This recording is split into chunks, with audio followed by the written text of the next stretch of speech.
and we had lost our home, and we didn't have anything, nowhere to go. We slept in our car, and there were people that were close friends of ours that we helped, that turned their back on us.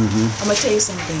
Whenever we would get a little something, I would still make the soup because I saw, I guess when you've been called to it, it burns down deep within your heart, and you can't stop. That labor of love makes you think about it. Stop. You don't think about what you're going through. You see someone else's hurt and pain.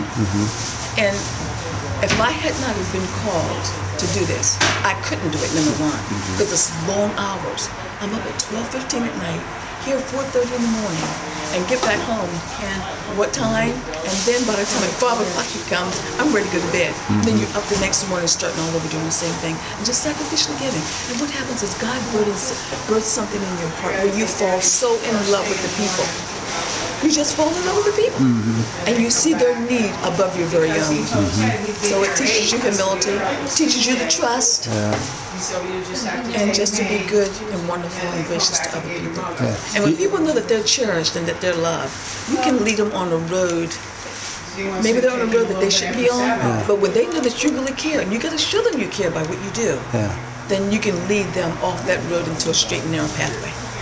You know what it is though, man? I call it's the God in you. Because if you remember in Genesis, God said, let us make man in our image. So we're really supposed to be just like God. So everything that God said it was, He did it, He conceived it. So again, we have all those same powers, at least we're supposed to. Jesus came and taught us the same thing. He said what He did, we should be able to do that and greater. And clearly, you're a good example of those. The ministry is based on the Gospel of St. John, the 21st chapter, 15, 16, and 17, where it says to Simon Peter, Simon, if you love me, do you love me?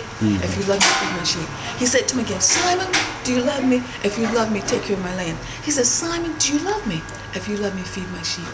And I feed them in the physical. And then when they begin to trust you and believe in you, you can feed them in the spiritual by telling them about the love and the purpose and the plan of God.